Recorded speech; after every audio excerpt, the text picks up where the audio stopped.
Oremos juntos.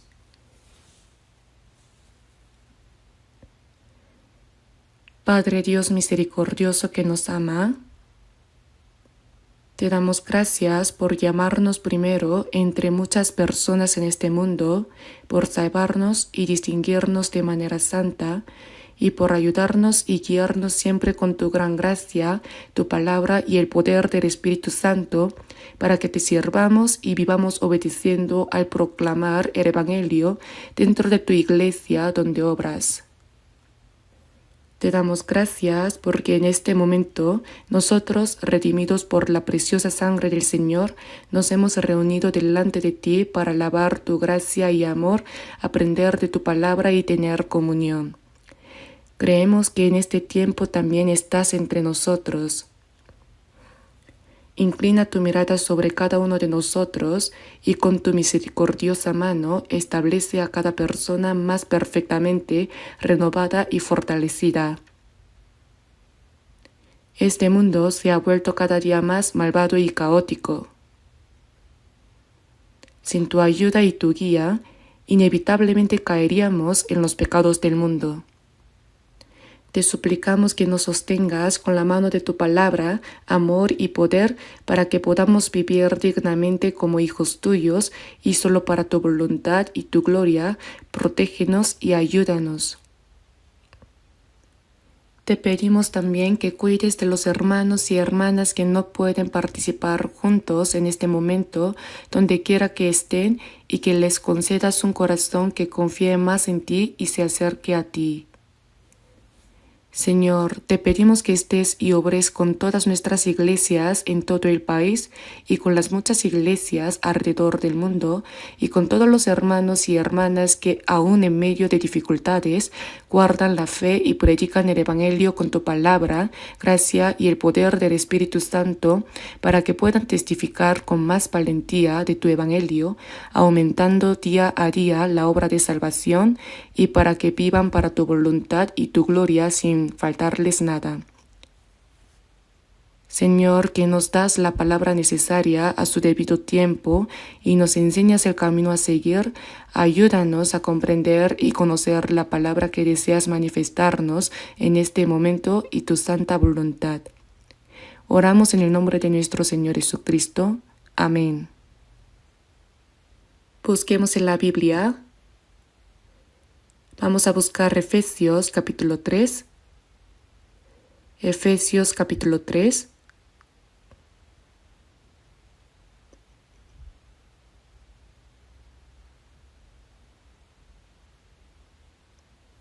Efesios capítulo 3, versículos 20 y 21. Leamos juntos despacio los versículos 20 y 21. Y a aquel que es poderoso para hacer todas las cosas mucho más abundantemente de lo que pedimos o entendemos, según el poder que actúa en nosotros, a él sea gloria en la Iglesia en Cristo Jesús por todas las edades, por los siglos de los siglos. Amén. He titulado las enseñanzas que continuamos aprendiendo cada domingo por la mañana como la vida que permanece en el Señor, y hoy compartiré la 10ª enseñanza de esta serie. Los cristianos que han recibido la salvación tienen su posición en el Señor, en Cristo. En Juan capítulo 14, versículo 20 dice: En aquel día vosotros conoceréis que yo estoy en mi Padre y vosotros en mí y yo en vosotros. Y hace un momento, al recitar la Biblia, leímos que ha llegado hasta vosotros y desde el día que oísteis y conocisteis la gracia de Dios en verdad. El día en que oímos el Evangelio y comprendimos verdaderamente la gracia de Dios fue un día realmente maravilloso. Desde el momento en que fuimos salvos, se cumplió la palabra: yo estoy en mi Padre y vosotros en mí y yo en vosotros. Estar en Él significa estar unido a Él. Nosotros que vivíamos apartados de Cristo y de Dios, Al recibir el perdón de nuestros pecados, fuimos unidos al Señor y hechos uno con Él. ¿Qué acontecimiento tan asombroso es ese?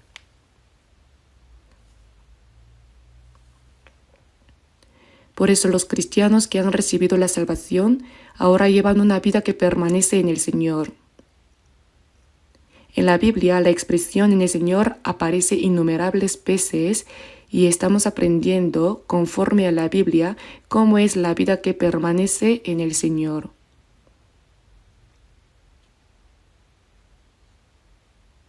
El versículo que acabamos de leer, Efesios capítulo 3, versículo 20, dice, según el poder que actúa en nosotros.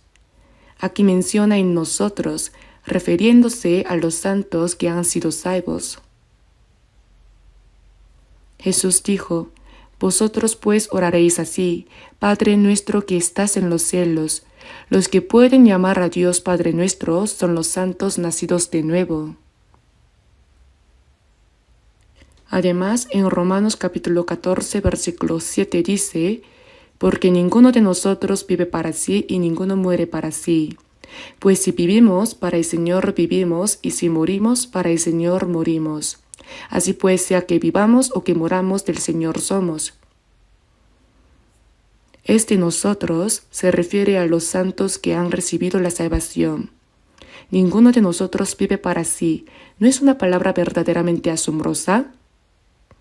Los cristianos nacidos de nuevo son personas que están en el Señor, que viven para la voluntad y la gloria de Dios, y por eso dice, ninguno de nosotros vive para sí. Las personas del mundo viven para sí mismas, sufren, se preocupan y se esfuerzan por sí mismas y finalmente mueren por sí mismas. Pero los salvos han sido distinguidos de esa vida maldita. Ahora estamos en el Señor. Por eso nuestra vida está en Él, y aunque vivamos, vivimos para el Señor, y aunque muramos, morimos para el Señor. Qué gloriosa verdad es estar en el Señor, porque en Él se encuentran la vida eterna y las promesas gloriosas de Dios.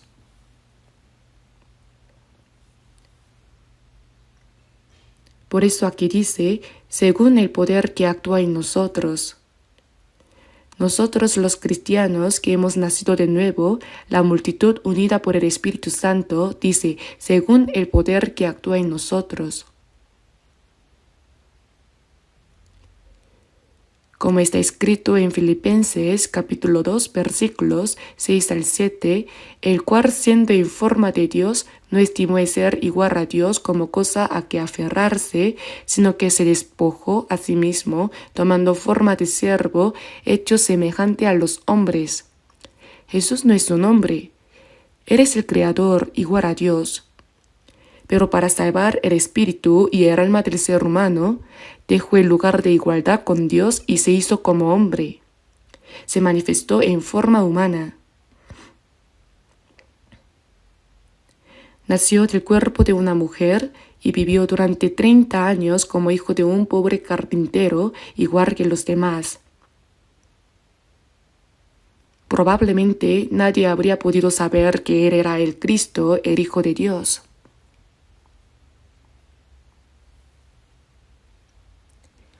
Y durante 3 años y medio de su vida pública, Jesús anduvo sin tener ni siquiera un lugar donde recostar la cabeza carnalmente.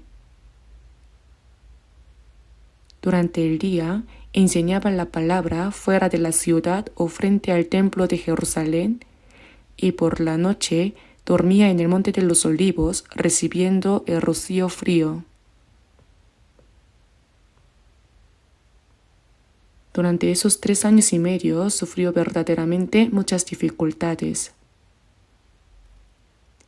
Sin embargo, la obra que Jesús hacía era dar vida a los muertos, limpiar a los leprosos, abrir los ojos de los ciegos, alimentar con pan a unas 5,000 personas y realizar muchos milagros. Cuando Felipe le dijo a Jesús, Señor, muéstranos el Padre y nos basta, Él respondió, el que me ha visto a mí, ha visto al Padre. ¿Cómo pues dices tú, muéstranos el Padre? Por eso en Juan capítulo 1 dice, a Dios nadie le vio jamás, el unigénito Hijo que está en el seno del Padre, Él le ha dado a conocer. Nadie ha visto a Dios, pero aquel Dios que se manifestó en carne es Jesús. A través de Jesús se reveló quién es Dios. Por eso Jesús dijo, el que me ha visto a mí, ha visto al Padre. A través de Jesús se transmitió la palabra de Dios, a través de Jesús se manifestó el amor de Dios y se reveló qué es la gracia de Dios y cuál es el poder de Dios. Y después de que Jesús se fue, vino el Espíritu Santo.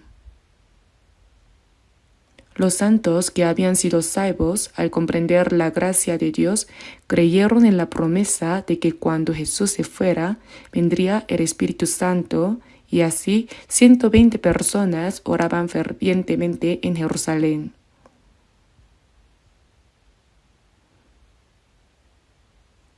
Tan pronto como llegó el día de Pentecostés, el Espíritu Santo descendió y los 12 apóstoles y los 120 fueron llenos del Espíritu Santo. Luego predicaron el Evangelio con valentía y en un solo día, el día de Pentecostés, 3,000 personas fueron salvas y bautizadas. En Hechos capítulo 2 está registrado que las personas que habían sido salvas comenzaron a tener comunión en Cristo. Después de que Jesús ascendió, a los que comprendieron la gracia de Dios fueron salvos y llegaron a ser uno por el Espíritu Santo, se les llama la Iglesia, el cuerpo de Cristo. Dios manifestó su amor y su poder a través de Jesús, y después de que Jesús se fue, el Espíritu Santo mora en la multitud de los salvos, y a esos santos salvos se les llama el cuerpo de Cristo. Jesús es la cabeza de la Iglesia, que es su cuerpo, y nosotros somos ese cuerpo. Todo lo que la cabeza piensa, desea y quiere realizar se cumple a través del cuerpo. El hecho de que Jesús sea la cabeza de la Iglesia y nosotros seamos el cuerpo de la Iglesia significa que la voluntad del Señor se cumple por medio de la Iglesia, que es su cuerpo. Por eso aquí la expresión en nosotros significa que los santos que han sido salvos son la multitud unida por el Espíritu Santo, la Iglesia que es el cuerpo de Cristo. Según el poder que actúa en nosotros, el poder que obró en Jesús, ¿dónde obra ahora? Obra en medio de nosotros. Entre los cristianos nacidos de nuevo, que son una multitud unida por el Espíritu Santo, el Señor obra en medio de ellos. Cuando se dice iglesia, la gente suele mirar una casa de ladrillos con una cruz colgada y decir, vaya, qué grande es la iglesia o qué bien construida está la iglesia. Pero eso es completamente incorrecto. La iglesia no es un edificio. Por eso en la Biblia está escrito, Aquila y Priscila con la iglesia que está en su casa, a Ninfas y a la iglesia que está en su casa, a Arquipo y a la iglesia que está en su casa. Las personas que se reúnen en esa casa son la iglesia. La palabra iglesia en griego es eklesia, que significa multitud distinguida. La multitud de santos que han sido salvos y distinguidos del mundo, a eso se le llama iglesia. La iglesia. La iglesia primitiva no tenía edificios de iglesia como los de ahora, ya sea que se reunían junto al mar, en las montañas, en los campos o en casas humildes. El lugar donde se reúnen los santos que han sido salvos, ese es la iglesia. Por eso, la iglesia primitiva solía reunirse en las casas de los santos que habían sido salvos. En Hechos capítulo 16 se cuenta que cuando el apóstol Pablo fue a Filipos a predicar el Evangelio, la primera persona que creyó fue una mujer llamada Lidia, vendedora de púrpura. Lidia, que comerciaba con telas de color púrpura, escuchó la palabra del apóstol Pablo y fue salva. Al recibir la salvación, su corazón se llenó de alegría y gratitud y por eso abrió su casa para Pablo y sus compañeros de evangelización, Pablo, Silas, Lucas, quien escribió Hechos y algunos otros, diciendo, si habéis juzgado que yo sea fiel al Señor, entrad en mi casa y posad. Así los recibió y los atendió con hospitalidad. Por eso la iglesia de Filipos comenzó en el hogar de Lidia. Se reunían en la casa de Lidia. Mientras evangelizaba en Filipos, el apóstol Pablo fue arrestado, golpeado y encarcelado, y casi murió. Pero por medio de eso, los santos de Filipos recibieron la salvación.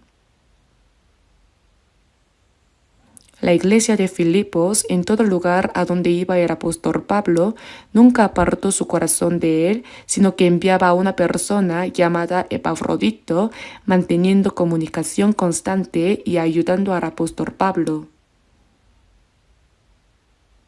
Incluso cuando el apóstol Pablo estaba preso en Roma, Epafrodito iba y venía entre los santos de Filipos y Pablo ayudándolo. Así la iglesia de Filipos, que comenzó en la casa de aquella hermana llamada Lidia, llegó a ser una excelente iglesia que durante toda su vida participó en la obra de predicar el evangelio del apóstol Pablo.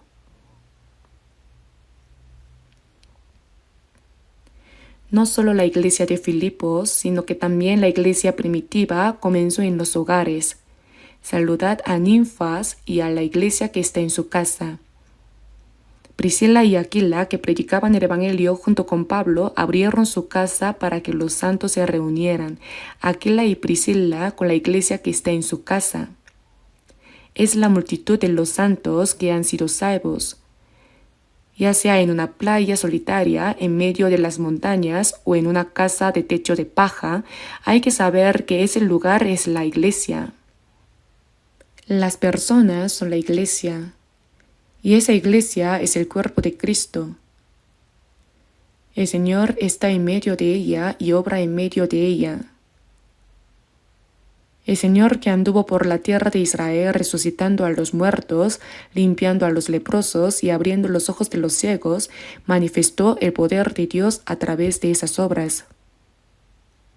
Ahora, a través de la iglesia que es el cuerpo de Cristo, Él da vida a las almas muertas por el pecado y las transgresiones, limpia a los pecadores sucios como los leprosos, abre los ojos de los ciegos espirituales, expulsa a Satanás y echa fuera a los demonios. El poder de Dios que se manifestó por medio de Jesús ahora se manifiesta a través de los santos que han sido salvos, a través de la iglesia, el cuerpo del Señor. El Señor es la cabeza de la iglesia, por lo tanto lo que la cabeza desea se cumple a través del cuerpo. Este misterio de la iglesia es verdaderamente asombroso. El apóstol Pablo escribió 14 libros de la Biblia, y la mayoría de ellos fueron mensajes dirigidos a las iglesias. Piensen bien en esta expresión, el poder que actúa en nosotros. El Señor está en medio de nosotros. Y no está quieto, sino que obra activamente como nuestra cabeza. En medio de la iglesia está el Señor, el Espíritu del Señor obra y todas las obras que el Señor desea se cumplen dentro de la iglesia. Debemos reflexionar profundamente en esta expresión, el poder que actúa en nosotros. Si el Señor no está en medio de nosotros, entonces eso no es iglesia. Es el Señor quien obra. No es una persona famosa quien actúa, ni alguien poderoso o con autoridad quien dirige la iglesia, sino que el Señor que está en medio de nosotros es el dueño y la cabeza de la iglesia. Y el Espíritu Santo es quien obra para que la voluntad del Señor, que es la cabeza, se cumpla en nosotros. Y a aquel que es poderoso para hacer todas las cosas mucho más abundantemente de lo que pedimos o entendemos, según el poder que actúa en nosotros. Lo que pedimos. ¿Qué es lo que pide una persona que ha recibido la salvación? Hay algo que los cristianos piden con todo su anhelo. En el libro de los Hechos se ve que los santos de la iglesia primitiva se reunían para pedir a Dios que a través de la predicación del Evangelio ocurriera la obra de salvación eterna de muchas almas. Aunque había personas que se oponían al Evangelio y perseguían a la iglesia, aún en medio de eso, cuando ellos oraban fervientemente y clamaban a Dios, Dios obraba junto con ellos. Lo que pedimos, ¿qué es lo que nosotros pedimos? ¿Acaso pedimos hacernos ricos? ¿O buscamos algún tipo de comunidad carnal? ¿Pedimos poder o fama como la gente del mundo? No. Lo que pedimos es únicamente para la gloria de Dios, para que el Evangelio del Señor sea proclamado y se cumpla la obra que Dios realiza. Tal como está escrito, más busca primeramente el reino de Dios y su justicia. Pedimos que el Evangelio del reino de Dios sea predicado y oramos para que se cumpla la voluntad de Dios. Eso es lo que significa buscar el reino de Dios y su justicia, y ese es el contenido de nuestra petición más ferviente. Lo que pedimos no significa que Dios cumpla nuestros deseos carnales. La Biblia dice que Dios escucha la oración que se hace conforme a su voluntad. Hágase tu voluntad como en el cielo, así también en la tierra. ¿Y cómo se cumple en la tierra la voluntad de Dios que fue determinada en el cielo? Se cumple a través de los cristianos que viven en la tierra. Por eso dice, según el poder que actúa en nosotros, lo que pedimos. Los cristianos tienen peticiones anhelosas, eso es lo que significa lo que pedimos. Estos días, cuando los hermanos y hermanas me encuentran, se sorprenden mucho porque hace poco estuve hospitalizado unos días. Pensaron, ahora que ya está mayor, quizás sea algo grave. Pero no solo se preocuparon, sino que también oraron mucho por mí. Por eso cada vez que me encuentro con alguien me pregunta, ¿cómo está estos días? ¿Su salud? Y yo respondo, como puede ver, estoy bien. Estoy saludable gracias a la medicina de oración que he tomado. Hay realmente muchas personas que oran por mí. Eso de hecho me da una fuerza mucho mayor que tener un ejército inmenso. Porque Dios escucha las oraciones de los santos. Cuando oramos para que se cumpla la voluntad de Dios, Él se complace en escuchar nuestras oraciones.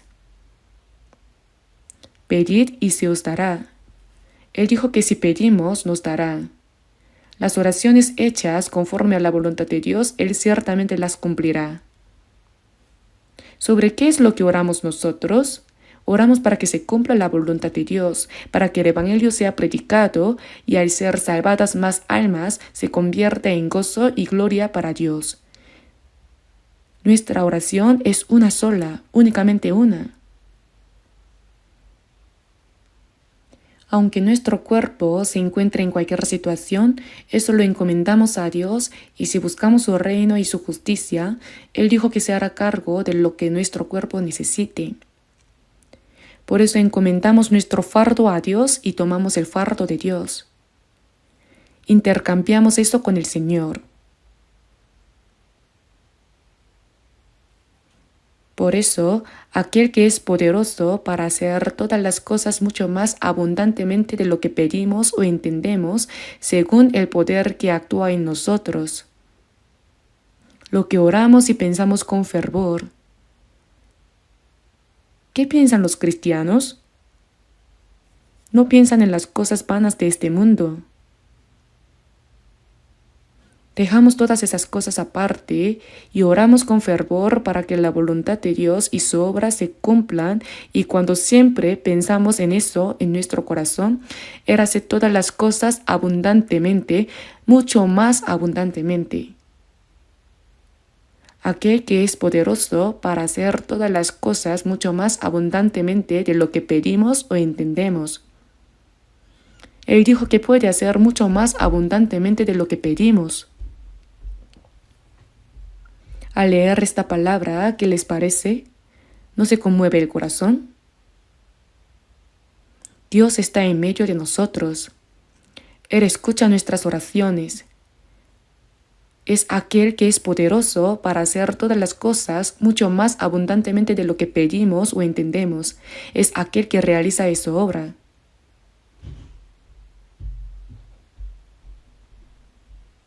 A Él sea gloria en la Iglesia en Cristo Jesús por todas las edades, por los siglos de los siglos. Por eso, dentro de la Iglesia, y la Iglesia es el cuerpo de Cristo, dice, en la Iglesia en Cristo Jesús. La expresión en se repite continuamente. En la Iglesia, en Cristo Jesús. A Él sea gloria por todas las edades, por los siglos de los siglos. Amén. ¿No está contenida una cantidad inmensa de significado en este breve versículo? De esta manera, el que actúa en nosotros no solo nos salva, sino que también obra en nosotros. ¿Qué clase de obra cumple? Concretamente, donde hay cristianos salvos, continúa obrando la salvación de otras almas. En Hechos capítulo 2, en el día de Pentecostés, 3,000 personas fueron salvas y los que fueron salvos perseveraban en la doctrina de los apóstoles, en la comunión unos con otros, en el partimiento del pan. Y cuando hacían esto, el Señor obraba juntamente con ellos, de modo que añadía cada día a la iglesia los que habían de ser salvos. El Señor estaba en medio de ellos y la obra de salvación seguía ocurriendo cada vez más. La obra concreta en la que Dios actúa es que más almas sean salvas. En Juan capítulo 15, versículo 5, Jesús dijo, Yo soy la vid, vosotros los pámpanos. El que permanece en mí y yo en él, éste lleva mucho fruto. Cuando una rama está unida a la vid, recibe la savia que sube desde la raíz, crece y da fruto. Podemos pensar que ese fruto es de dos tipos. Primero, el cambio de nuestro corazón y de nuestra vida, dando los 9 frutos del Espíritu que aparecen en Gálatas capítulo 5, versículo 22.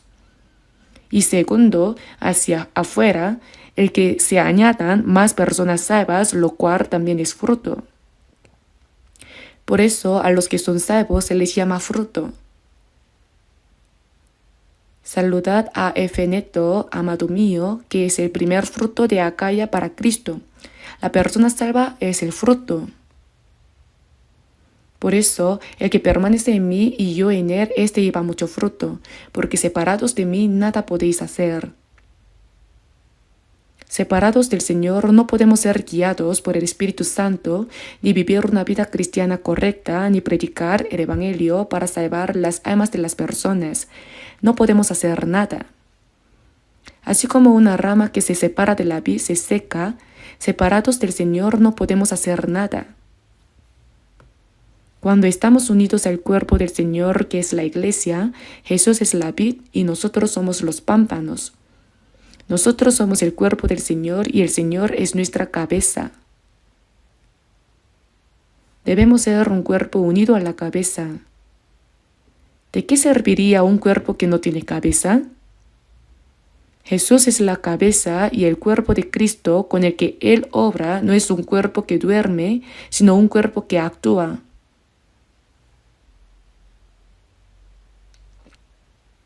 Por eso, érase que se añadan más personas salvas. Y aun cuando nosotros fuimos salvos, no fue porque tuviéramos una mente especialmente inteligente, sino porque al acercarnos a la multitud de los santos salvos, por medio del Espíritu Santo que obra en medio de esa iglesia, llegamos a comprender la gracia de Dios y fuimos salvos.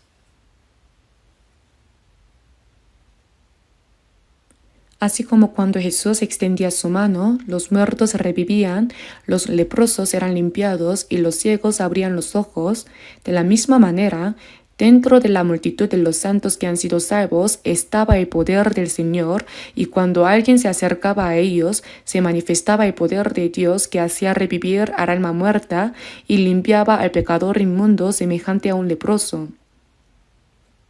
Nosotros también fuimos salvos al acercarnos a esa iglesia por medio del poder del Señor que obra en medio de ella. Por eso dice, según el poder que actúa en nosotros. Debemos comprender bien esta palabra. Si el Señor no obra, aunque se reúnan muchas personas, no sucede absolutamente nada.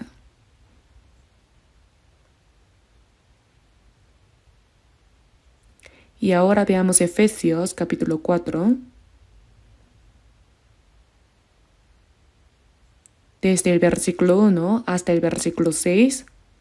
Yo leeré Efesios capítulo 4 desde versículo 1 hasta versículo 6. Yo pues, preso en el Señor, os ruego que andéis como es digno de la vocación con que fuisteis llamados, con toda humildad y mansedumbre, soportándoos con paciencia los unos a los otros en amor, solícitos en guardar la unidad del Espíritu en el vínculo de la paz. Un cuerpo y un espíritu, como fuisteis también llamados en una misma esperanza de vuestra vocación. Un Señor, una fe, un bautismo, un Dios y Padre de todos, el cual es sobre todos y por todos y en todos. Aquí, en el capítulo 4, versículo 1, la palabra pues se refiere ahora a lo que está en el capítulo 3, desde los versículos 20 al 21. Aunque por supuesto incluye también el contenido anterior.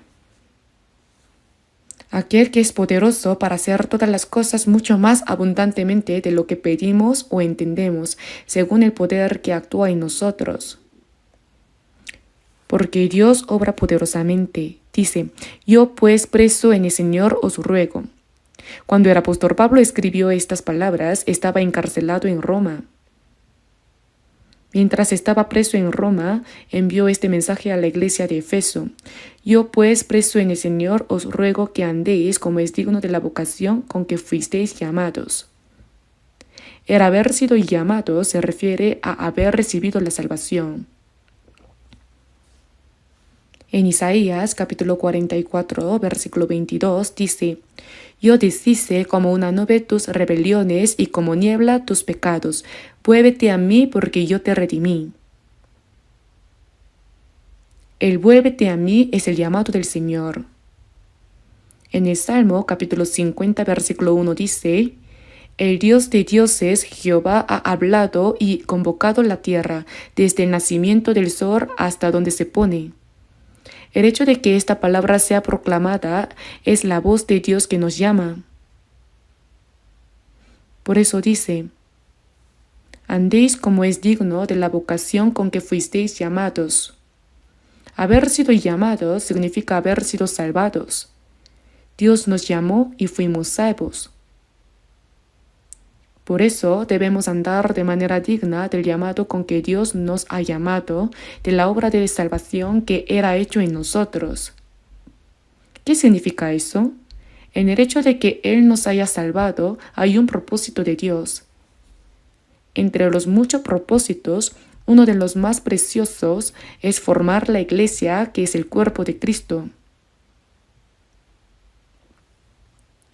Jesús es la cabeza y los que han sido salvos van completando poco a poco la iglesia que es el cuerpo de Cristo. Dicho en otras palabras, Jesús llega a ser la piedra angular del templo y las personas que han sido salvas van siendo edificadas como piedras vivas en una casa espiritual unidas por medio del Espíritu Santo. Por eso cuando dice, andéis como es digno de la vocación con que fuisteis llamados, significa vivan de acuerdo con el propósito por el cual Dios nos salvó. Entre los propósitos importantes por los que Él nos salvó está el formar la iglesia, que es el cuerpo de Cristo. La iglesia no puede ser formada por una sola persona. La palabra iglesia, eclesia, significa una multitud distinguida.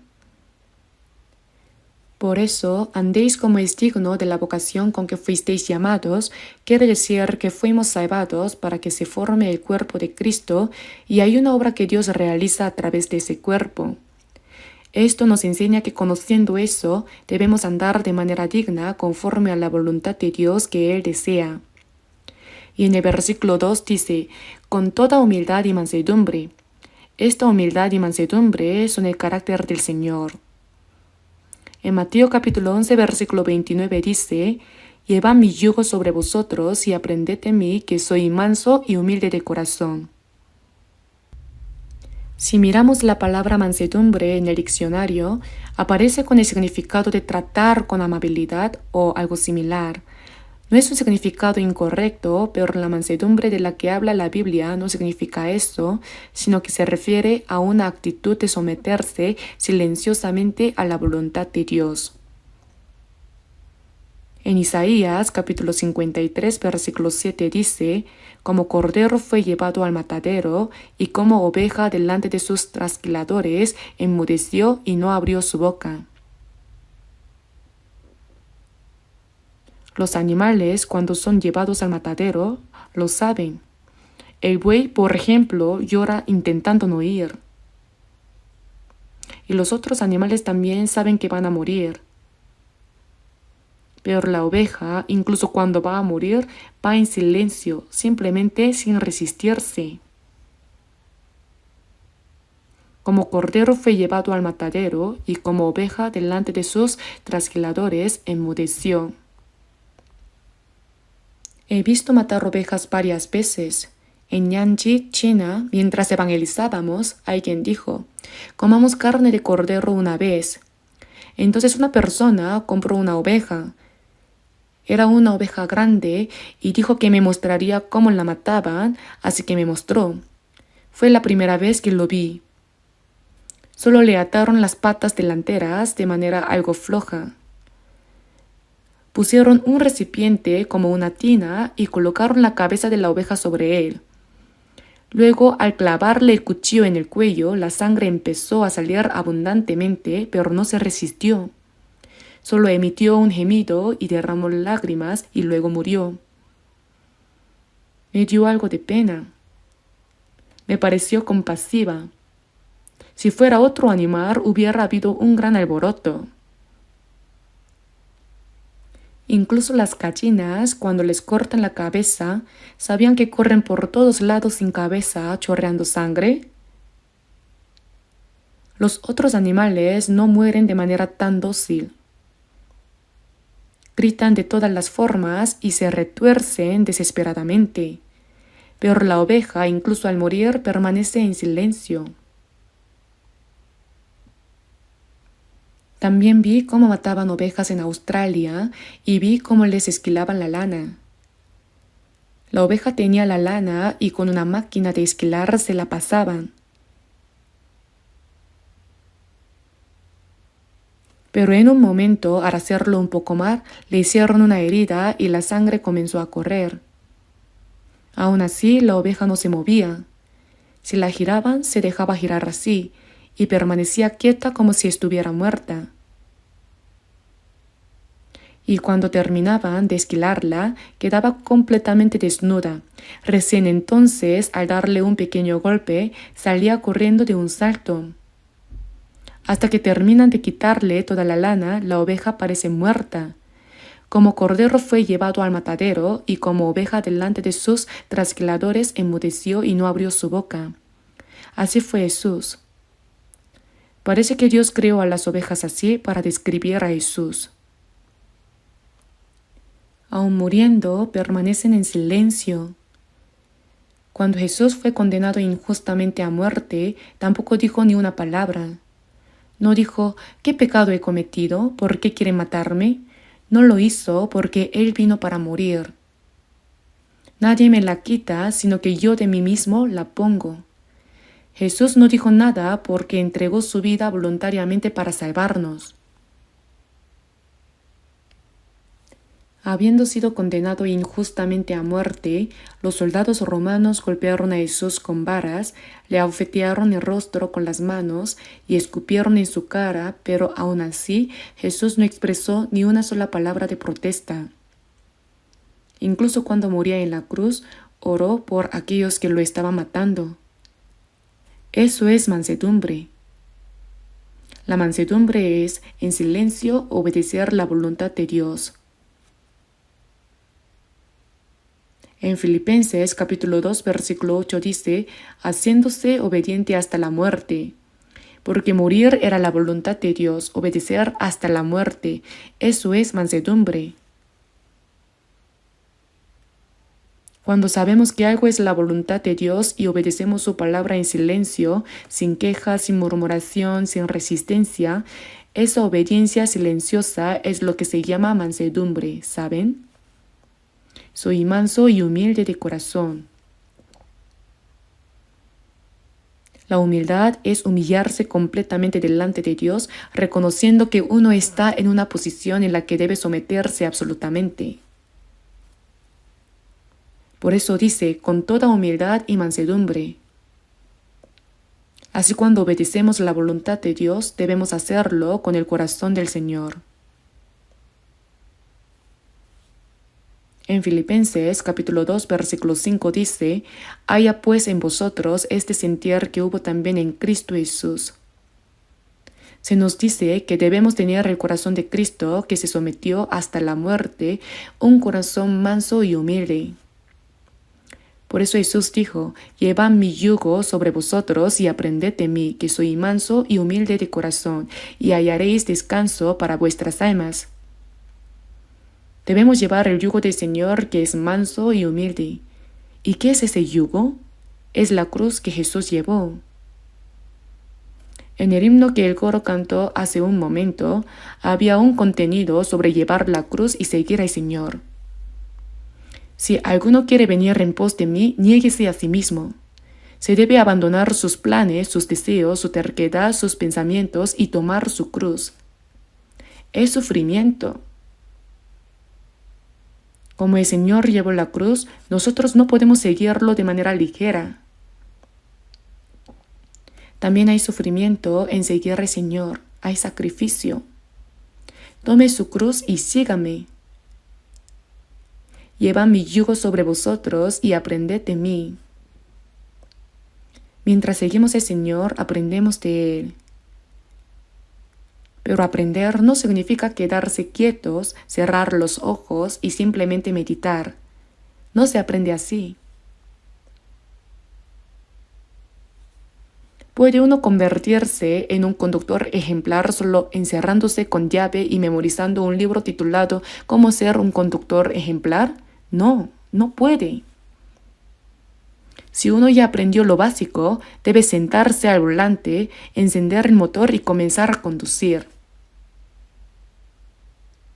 Nuestra vida cristiana se aprende en la vida cotidiana. Aunque uno se encierre y memorice toda la Biblia, eso no significa que haya aprendido. En el proceso de poner en práctica uno por uno los contenidos de la palabra, hay sufrimiento, sacrificio, obediencia y sumisión. La obediencia es cuando uno hace algo porque quiere hacerlo. La sumisión es cuando uno hace algo aunque no quiera hacerlo. Es un término militar. En el ejército no se dice obedecer una orden, sino someterse a una orden. No hay razones. A veces obedecemos, pero también hay momentos en que debemos someternos. En medio de eso aprendemos la palabra. Aprender del Señor significa llegar a parecerse a Él. Aprender del Señor es asemejarse a Él paso a paso. Por eso dice, con toda humildad y mansedumbre, que son el carácter del Señor. Soportándoos con paciencia los unos a los otros en amor. La paciencia. En 1 Corintios capítulo 13 versículo 4 dice, el amor es sufrido. En otras palabras, el amor es paciente. Lo primero es, el amor es paciente. ¿Por qué se nos dice que seamos pacientes? Porque hay cosas que son difíciles de soportar, por eso hay que soportarlas con paciencia. ¿Qué tan paciente es Dios? Un día es como 1000 años y 1000 años como un día, no queriendo que ninguno perezca, sino que todos procedan al arrepentimiento. Por eso Él espera con mucha paciencia. La paciencia es amor. Algunas personas soportan unas cuantas veces y luego dicen, ya no puedo soportar más. ¿Y entonces qué? El amor es soportar con paciencia hasta el final. El amor de Dios es un amor que tiene mucha paciencia. Nosotros, las personas, aunque dos estemos juntos, no somos iguales. Un hombre y una mujer se casan por amor, pero al principio se aman viendo el aspecto físico y con sentimientos. Al vivir juntos deben volverse uno en personalidad, pero al vivir juntos, así como los rostros son diferentes, los pensamientos también son diferentes y los caracteres también difieren. Como son distintos, cuando surgen problemas, uno puede decir, no sabía que esto pasaría al casarme. ¿Y entonces qué se hace? ¿Quién sabe todo desde el principio? Al principio solo se ven las cosas buenas, pero con el tiempo aparecen las debilidades, no encajan. ¿Qué se hace entonces? Hay que soportar. Hay cosas difíciles de soportar, por eso hay que soportarlas con paciencia. Al soportar, eso se llama afecto mezclado, afecto bonito y feo. Entendiéndose mutuamente y soportando pacientemente, el amor se perfecciona. La personalidad de Cristo se va formando poco a poco. Con el amor de la paciencia, cuando se forma la personalidad de Cristo, aunque nosotros, los cristianos, hayamos recibido la salvación, todavía hay muchos problemas, ¿verdad? No es que al ser salvo, nuestra antigua naturaleza desaparezca por completo. Así como los rostros son distintos, los pensamientos son distintos, la personalidad es distinta, el carácter es distinto, todo es distinto. Por eso surgen problemas. Si un hermano o hermana no nos agrada, podemos sentir antipatía o no querer acercarnos. Eso es pensar equivocadamente. Cada uno también tiene debilidades, mutuamente.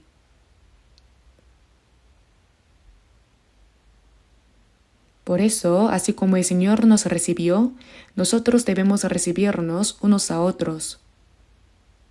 Somos imperfectos y débiles, pero Dios nos recibió. Por tanto, recibíos los unos a los otros, como también Cristo nos recibió para gloria de Dios. Aunque haya problemas, son hermanos y hermanas. Incluso entre hermanos, bajo un mismo padre, hay problemas. ¿Significa eso que por no gustarnos no debemos vernos ni hablar? No. Debemos esforzarnos por entendernos, ser pacientes y mostrar amor, y poco a poco esos problemas se resuelven. Sin el amor de la paciencia, a muchos nos sería difícil llegar a ser uno en Cristo.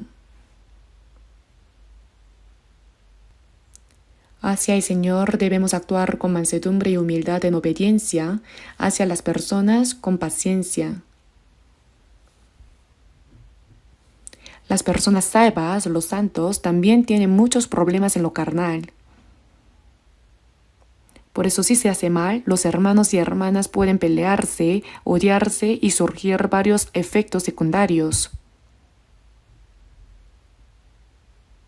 Por eso se nos dijo que recibamos a todos así como el Señor nos recibe a nosotros.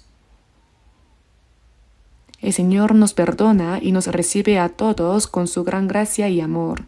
Pero nosotros, ¿por qué descartamos a los que no nos agradan y solo nos agrupamos con los que nos gustan? Esto no está bien.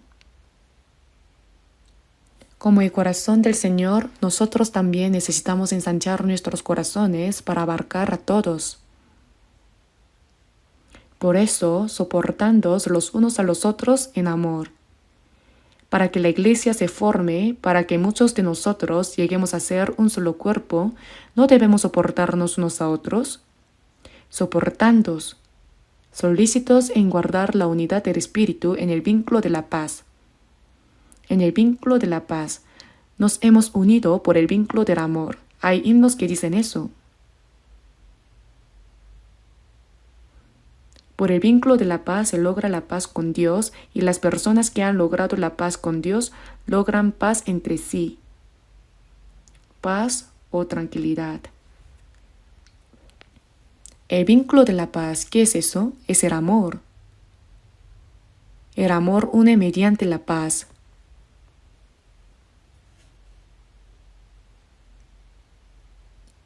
Los políticos se reunieron esta vez en el APEC y dijeron, vamos a llevarnos bien de ahora en adelante, no hagamos guerra, busquemos la paz. Pero si cada uno busca demasiado su propio beneficio, ahí surge el problema. También se producen guerras. Ocurren tragedias de matar y ser matado. Nosotros, los cristianos, debemos lograr la paz con las personas porque ya se ha logrado la paz con el Señor. Por eso el vínculo de la paz, como nos hemos hecho uno por la gracia del Señor mediante el amor, por el vínculo de la paz nos han atado como uno solo, la unidad. No se nos dijo que estuviéramos solícitos para llegar a ser uno. Dios ya nos ha hecho uno. Tenemos un solo Dios Padre, un solo hermano y hermana, la esperanza es la misma, la fe es la misma y el propósito de vida es el mismo. Por eso dice, solícitos en guardar la unidad del Espíritu en el vínculo de la paz. El Señor ya nos ha hecho uno. Cuando vayamos al cielo, bueno, en ese entonces no habrá ningún problema. ¿Por qué? Porque todo lo de la carne habrá terminado. Mientras vivimos en esta tierra, todavía existen todos los problemas de la carne que no han sido transformados, pero el Espíritu Santo trasciende estos problemas y nos hace uno. La unidad del Espíritu. Como hemos recibido la salvación, tenemos la misma fe y esperanza, y el propósito de vida es el mismo. Nos hemos hecho uno en el amor del Señor y por la palabra. Ser uno no es posible sin amor. Se requiere compasión mutua, perdón mutuo, ayudarse unos a otros. Por eso dice, solícitos en guardar la unidad del Espíritu en el vínculo de la paz. Los salvos han sido hechos uno por el Espíritu Santo. ¿Por qué se nos dice que estemos solícitos por guardarlo? Porque debido a la antigua naturaleza que aún no ha sido transformada, surgen problemas en esta unidad. Sería bueno si no hubiera problemas después de haber sido hecha la unidad, pero los hay. Hay peleas, las personalidades son diferentes, los trabajos que hacemos son diferentes. Cuando intentamos hacer algo juntos surgen muchos problemas. Por eso dice, solícitos en guardar la unidad del Espíritu en el vínculo de la paz. Esto es una enseñanza muy importante. El Espíritu hace que seamos uno y quien quiere romper esto es el diablo. El diablo no puede quitarnos nuestra salvación. En Juan capítulo 10, versículo 28 dice, y yo les doy vida eterna y no perecerán jamás, ni nadie las arrebatará de mi mano. El Señor que nos ha dado vida eterna sostiene nuestra vida firmemente con su mano. Si he recibido la salvación, Él protege mi alma, la vida salvada, para que no se pierda. No es por mi fuerza, sino por el Señor. Mi Padre que me las dio es mayor que todos, y nadie las puede arrebatar de la mano de mi Padre. En la mano de Jesús, en la mano del Padre. Hay un sistema de seguridad doble o triple. Por eso, quien ha nacido de nuevo, su alma, su vida no será arrebatada.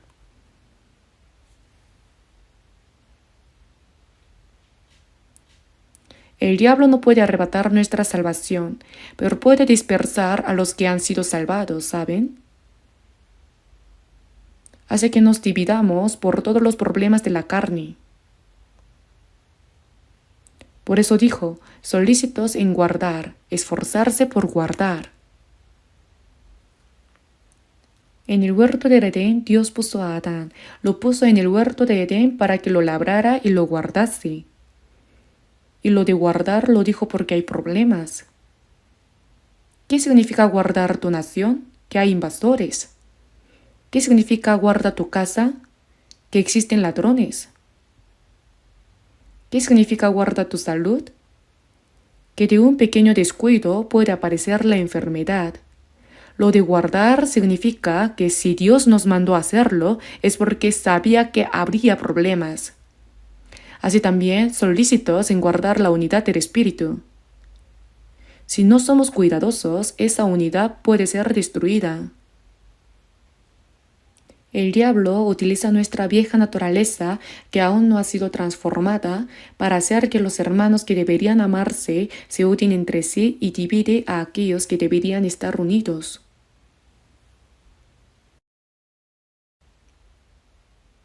Por eso, si vemos Mateo capítulo 12, versículo 30, el que no es conmigo, contra mí es.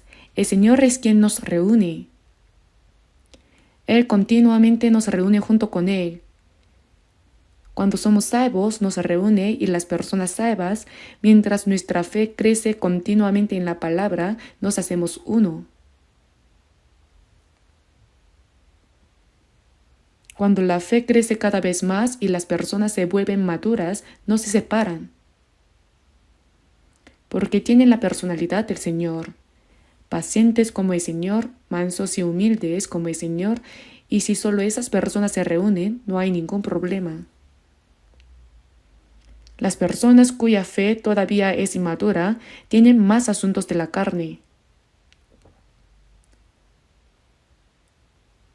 Por eso también hay quienes dispersan lo que debería ser uno. Por supuesto, hay personas que fingen ser salvas, pero que no son salvas y entran en la iglesia causando problemas. A esas personas debemos descubrirlas y tomar alguna medida. Pero el que conmigo no recoge, el Señor nos salva y nos reúne a nosotros que estábamos dispersos por todas partes dentro del Señor, dentro de la iglesia que es el cuerpo del Señor. La unidad del Espíritu Santo nos reúne como el pueblo que irá al cielo. Dios hace esa obra a través de nosotros. El que conmigo no recoge, desparrama. Algunas personas hablan sin cuidado, hiriendo el corazón de otros, haciendo que los débiles se dispersen en la iglesia y no puedan llevar su vida cristiana. Eso es un pecado muy grande. El Señor hace para que seamos uno y ellos lo dispersan. Hacer lo contrario de lo que hace el Señor, ¿qué tan gran pecado es? Por eso, el que conmigo no recoge, desparrama. Debemos recordar bien las palabras de Mateo capítulo 12, versículo 30.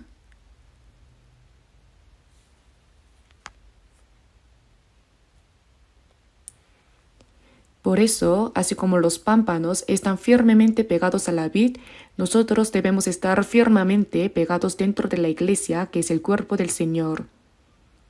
Si no estamos dentro de la iglesia, que es el cuerpo del Señor, no podemos recibir la protección y la guía del Señor.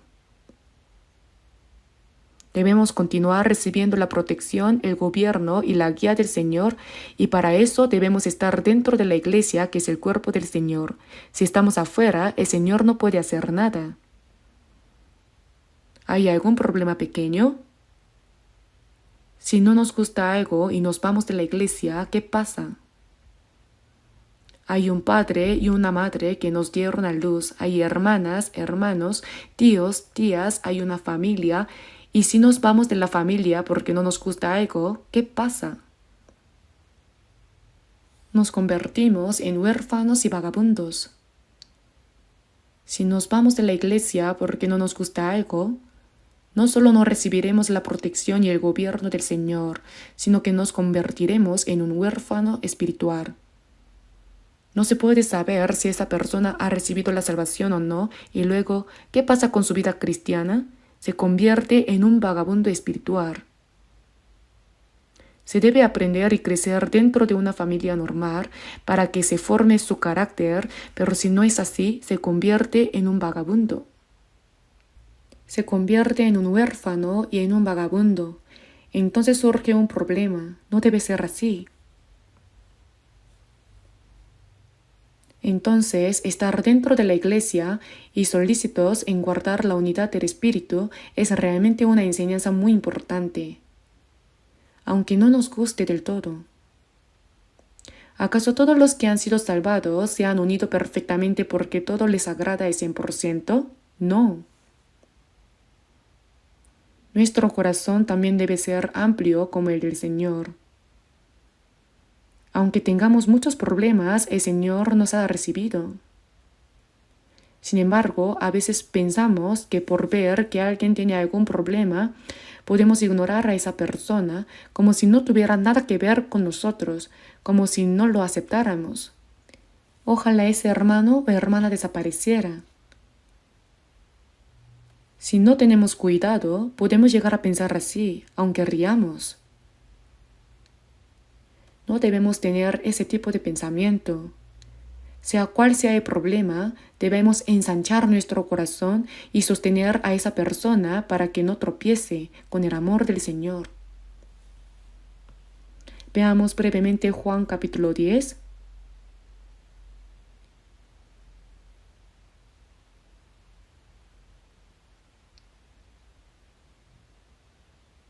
Observemos Juan capítulo 10, versículo 16.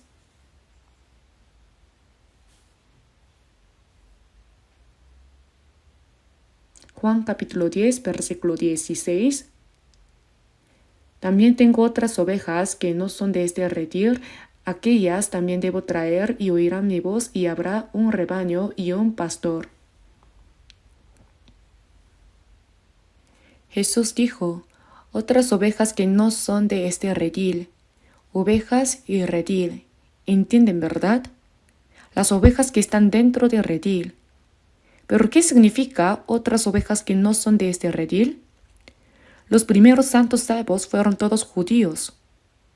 Judíos, gente de Israel. Jesús vino a Israel.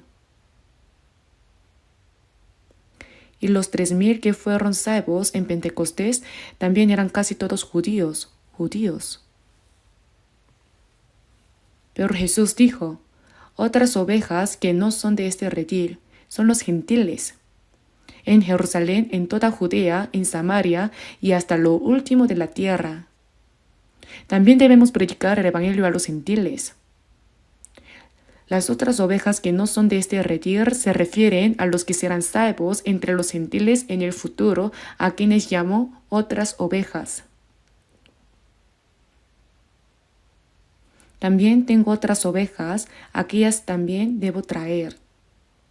Ellos también serían guiados y aquellas, es decir, los gentiles, oirán mi voz y habrá un rebaño y un pastor.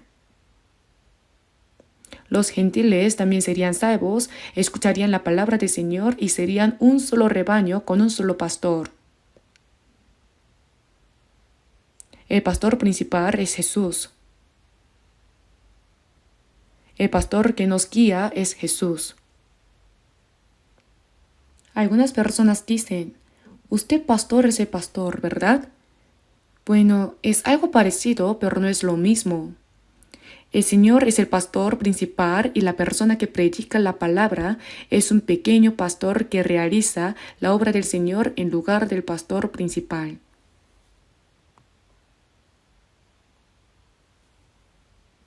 Por eso, quien cuida a las ovejas, el Señor, es el pastor principal, y la persona que predica la palabra es el pequeño pastor que el pastor principal ha establecido. Por eso, un solo rebaño, es decir, los que han sido salvos serían un solo rebaño con un solo pastor. Nuestro pastor es el Señor. Nosotros seguimos la voz del Señor, ¿verdad? ¿Acaso seguimos al pastor de la iglesia? ¿A cualquier lugar? ¿A dónde? A cualquier lugar, siguiendo al pastor de la iglesia, siguiendo a la denominación, siguiendo la tradición. Hasta el infierno vamos. No puede ser así, ¿verdad? Debemos seguir al Señor a cualquier lugar. Escuchamos la voz del Señor. Estamos aguzando nuestros oídos para escuchar la voz del Señor. ¿Nos reunimos en la iglesia para escuchar los sermones famosos del pastor? Literarios, filosóficos, científicos, morales. Eso no sirve. Eso se puede aprender en el mundo. Venimos a la iglesia para escuchar la voz del Señor. Por eso, en los caracteres chinos de iglesia, se usan los caracteres de enseñar y reunirse. La iglesia es reunirse para recibir la enseñanza de la palabra del Señor. Ese carácter chino me parece realmente adecuado. Entonces, ¿qué hacemos cuando venimos a la iglesia? Escuchamos la voz del Señor, escuchamos la palabra del Señor. Por eso, si el pastor intenta predicar lo que él sabe bien, su propio conocimiento o alguna de sus ideas, no sirve, no puede ser así. De alguna manera, debe sembrar la palabra del Señor, ¿verdad?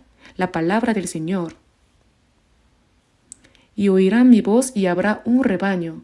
Un rebaño que escucha la voz de un solo pastor se convierte en un solo rebaño. Ahora tenemos alrededor de 230 iglesias en todo el país y unas 1.190 iglesias en 82 países en el extranjero. Pero actuamos como una sola iglesia. ¿Por qué? Porque escuchamos la voz de un solo pastor y lo seguimos. ¿A quién seguimos? ¿Hay alguien famoso en nuestra iglesia? No. Simplemente todos escuchan la voz del Señor y siguen al Señor. Habrá un rebaño convirtiéndose en un rebaño de ovejas que sigue al Señor continuamente. En el Salmo capítulo 23, versículo 1 dice, Jehová es mi pastor, nada me faltará. Dios es mi pastor, Jesús es mi pastor. Nada me faltará. Escuchando la palabra del Señor, nos convertimos en un solo rebaño y seguimos al Señor, que es nuestro pastor. Por lo tanto, si nos apartamos de este rebaño, no podremos recibir la protección y la guía del Señor, que es nuestro pastor. Pase lo que pase, no debemos apartarnos de la iglesia del Señor. ¿Cómo podríamos escuchar la voz del Señor y seguir al Señor si nos apartamos de la iglesia? Volvamos a Efesios. Veamos Efesios capítulo 4, versículos 13 y 14. Efesios capítulo 4, versículos 13 y 14. Hasta que todos lleguemos a la unidad de la fe y del conocimiento del Hijo de Dios, a un varón perfecto, a la medida de la estatura de la plenitud de Cristo, para que ya no seamos niños fluctuantes, llevados por doquiera de todo viento de doctrina, por estratagema de hombres que para engañar emplean con astucia las artimañas del error. En este versículo dice, hasta que todos lleguemos a la unidad de la fe y del conocimiento del Hijo de Dios, a un varón perfecto. Ese varón perfecto es la iglesia, ¿verdad? Llegar a la unidad de la fe y del conocimiento del Hijo de Dios. No solo se perfecciona gradualmente nuestro carácter de fe de manera personal, sino que aquí llegar a un varón perfecto significa que se forma la iglesia, que es el cuerpo de Cristo. A la medida de la estatura de la plenitud de Cristo. Debemos ser uno en la fe y en el conocimiento. ¿Por qué hay tantos grupos denominacionales entre los que creen en Jesús? Hay literalmente cientos de denominaciones. En nuestro país hay muchas iglesias presbiterianas. Incluso dentro de las presbiterianas hay diferentes tipos de presbiterianas. Metodistas, el Ejército de Salvación y hay muchas otras denominaciones. En Estados Unidos hay muchas iglesias bautistas. Incluso dentro de los bautistas hay bautistas del sur, bautistas del norte. Las iglesias bautistas de Estados Unidos parecen ser relativamente más evangélicas, pero eso no significa que todas esas personas sean salvas. De todos modos, a nivel mundial, Dios es uno solo. ¿Por qué hay tantas denominaciones y por qué pelean y se dividen entre ellas? ¿Por qué? Porque no son uno en la fe y en el conocimiento. Si la palabra es diferente, la fe también será diferente, ¿verdad? Si lo que se conoce cambia, la fe también cambia. Hasta que todos lleguemos a la unidad de la fe y del conocimiento del Hijo de Dios, a un varón perfecto. La fe y el carácter de cada persona deben perfeccionarse personalmente y además debe formarse la Iglesia, que es el cuerpo de Cristo. Por eso, hasta que todos lleguemos a la unidad, a un varón perfecto, a la medida de la estatura de la plenitud de Cristo, nuestra fe debe poco a poco llegar a la medida de la estatura de la plenitud de Cristo, poco a poco. Debemos ir pareciéndonos cada vez más a Cristo. En Mateo capítulo 5, sed pues vosotros perfectos, como vuestro Padre que está en los cielos es perfecto. Ahora bien, ¿cómo podría una persona llegar a ser perfecta como el Padre que está en los cielos? Si el Padre es excelente, ¿le diría al Hijo, está bien si solo llegas a la mitad de mí? No. El Padre quiere que el Hijo se parezca a Él. Dios quiere que los hijos salvos de Dios lleguen poco a poco a ser perfectos como Dios. El estándar es llegar a ser como Dios, llegar a ser como Cristo. Por eso en 1 Corintios capítulo 11 versículo 1, el apóstol Pablo dice, sed imitadores de mí así como yo de Cristo. El apóstol Pablo realmente imitó a Cristo. Imitar significa parecerse. Cuando se saca un pastel con un molde, sale exactamente igual, ¿verdad? Se parece exactamente a Jesús. ¿Quién? El apóstol Pablo. Él dijo que imitaba a Cristo, así como yo de Cristo. Aunque no sea el 100%, desde que Pablo fue salvo y fue a Roma a predicar el Evangelio hasta que murió decapitado, en toda la vida del apóstol Pablo no hay nada que reprochar, no hay motivo de censura. Es como si Cristo se hubiera reproducido. Por eso en Gálatas capítulo 6 versículo 17 dice, porque yo traigo en mi cuerpo las marcas del Señor Jesús. En el cuerpo del apóstol Pablo se manifestaron las marcas del sufrimiento de Jesús. Por eso, a la medida de la estatura de la plenitud de Cristo, debemos ir creciendo poco a poco hasta llegar a Cristo. Somos mejores que los que no creen en Jesús. Somos mejores que los que no han sido salvos. Sí, debemos ser mejores, por supuesto. Además, los que han sido recién salvos tienen más fe que los que aún son inmaduros. También, por supuesto, pero ¿cuánto más? ¿Solo un poco más?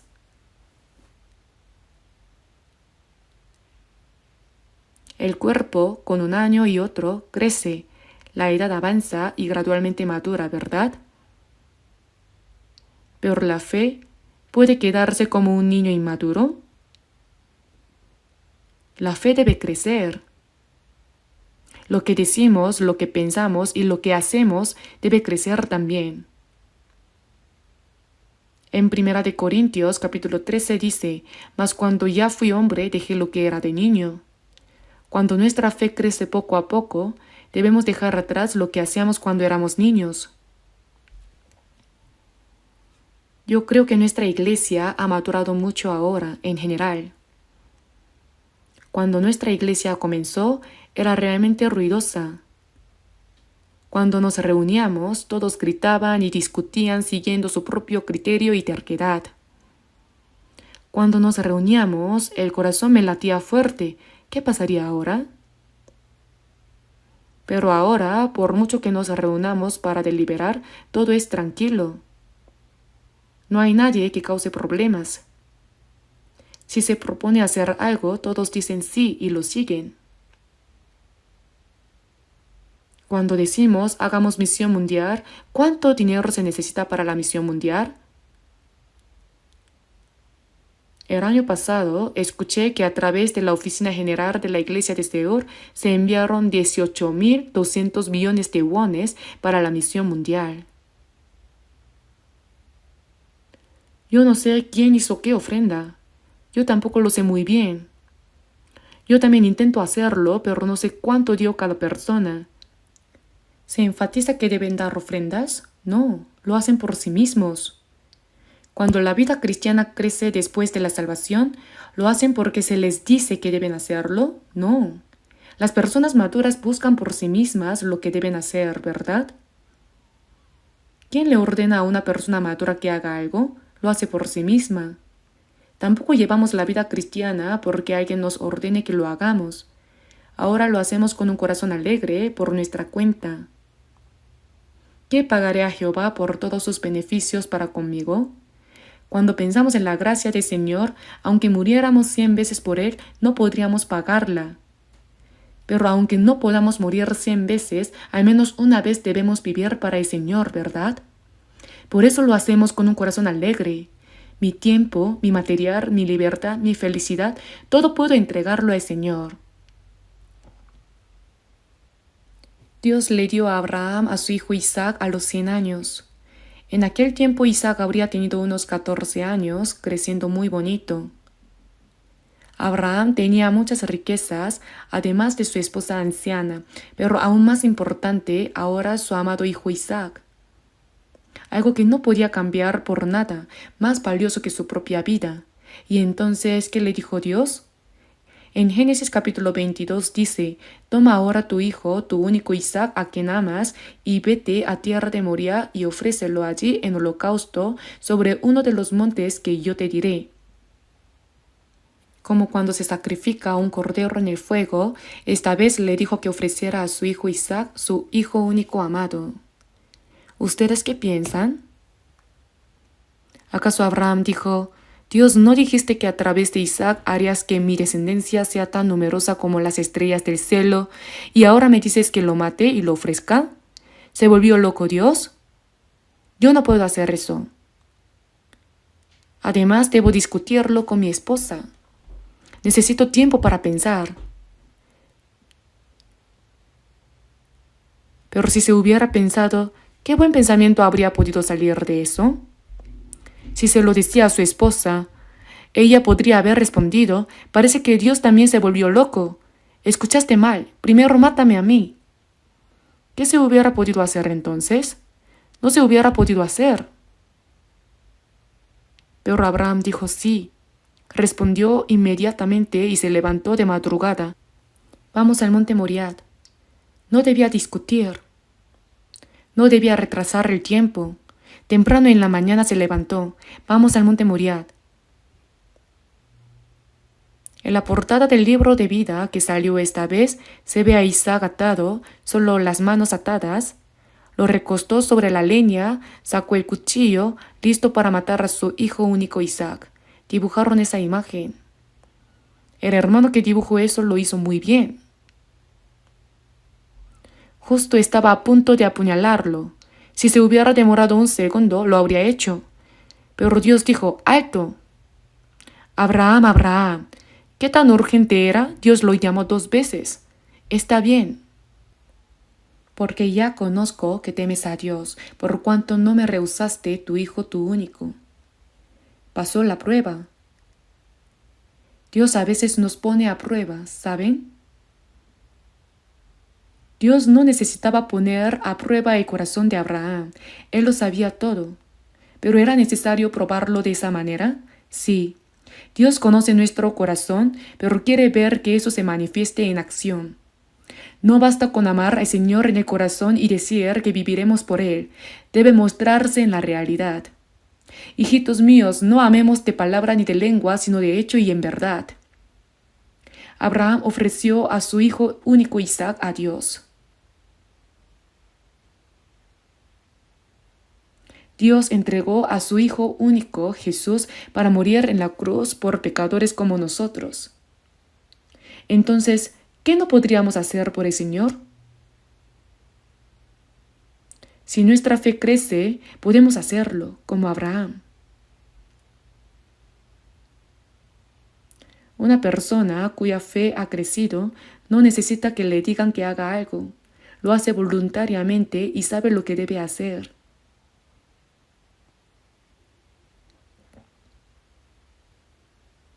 Por eso nuestra fe llega a un varón perfecto a la medida de la estatura de la plenitud de Cristo.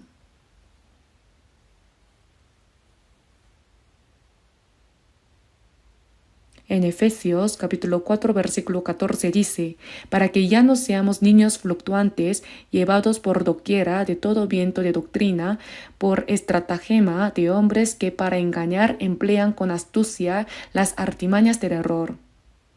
Ahora, si nuestra fe crece y no somos niños, una persona madura no cae en la estratagema de hombres para engañar ni las artimañas del error.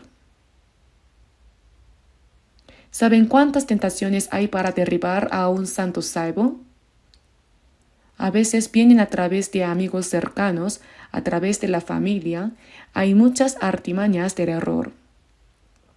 Para que ya no seamos niños fluctuantes, llevados por doquiera de todo viento de doctrina. Hay muchos tipos de enseñanzas, doctrinas, ¿verdad? Escuché que una persona que dice haber sido salva se fue a Xinjiang.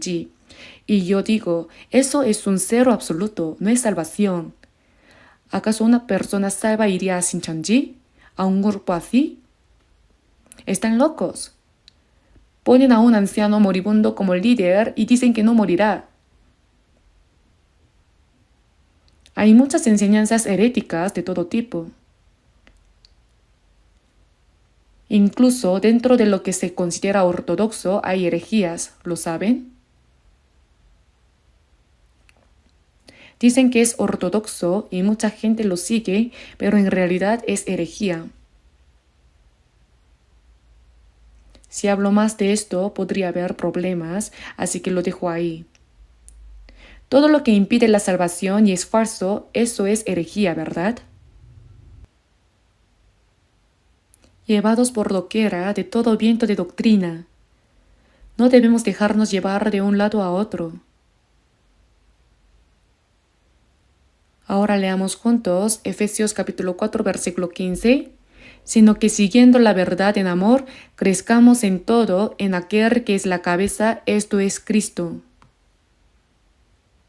Siguiendo la verdad en amor. Solo en la obediencia dentro de la verdad, en todo, en todas las cosas, hasta Cristo. Hasta Él, hasta Cristo, crezcamos. Debemos crecer poco a poco, poco a poco, poco a poco, hasta parecernos al Señor, como hasta Cristo. Crezcamos en aquel que es la cabeza, esto es Cristo. Leamos también el versículo 16 juntos. De quien todo el cuerpo, bien concertado y unido entre sí por todas las coyunturas que se ayudan mutuamente según la actividad propia de cada miembro, recibe su crecimiento para ir edificándose en amor. De quien, de Él, es decir, Jesús, todo el cuerpo, desde la cabeza hasta todo el cuerpo, bien concertado y unido entre sí por todas las coyunturas que se ayudan mutuamente. Esta palabra de recibir ayuda a través de las coyunturas se refiere a que en la cabeza tenemos la glándula pituitaria, ¿verdad? Esta provee a todo el cuerpo completamente, por eso todo el cuerpo crece. Antes, cuando evangelizaba en la región de Honan, había una persona que venía a la iglesia. Su cuerpo estaba completamente formado, pero era bajito. Porque el médico, al operarle un ganglio linfático, cometió un error y cortó algo. Ya no pudo crecer más.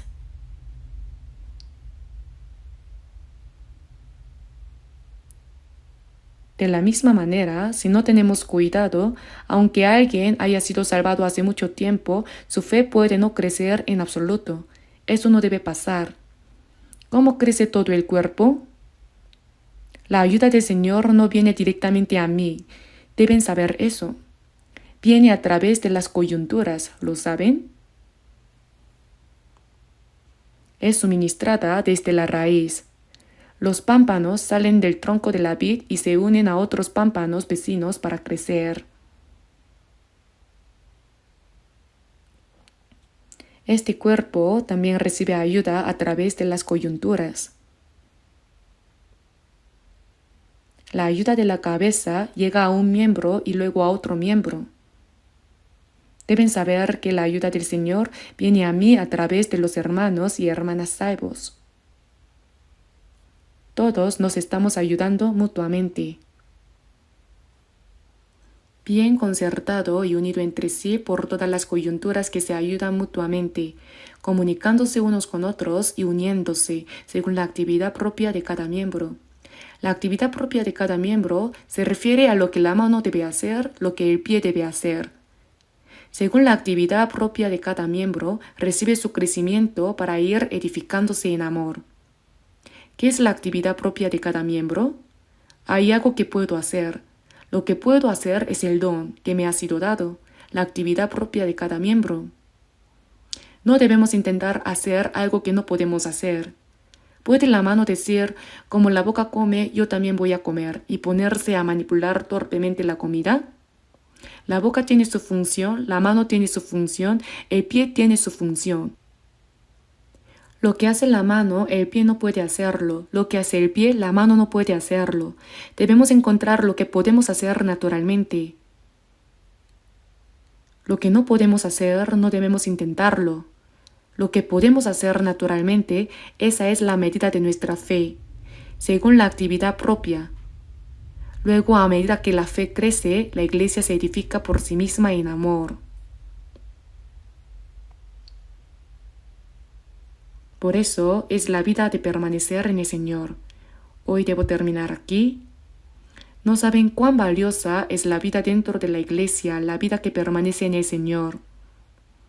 Debemos seguir aprendiendo. Oremos juntos. Padre Dios misericordioso, te damos gracias por habernos salvado y por colocarnos como miembros dentro de la Iglesia, que es el cuerpo del Señor donde tú obras, y por guiarnos a obedecer la palabra de nuestro Señor, la cabeza, y a vivir conforme a su voluntad. Te pedimos que nos gobiernes con tu palabra, sabiduría y el poder del Espíritu Santo, para que podamos vivir el resto de nuestra vida para tu voluntad y gloria.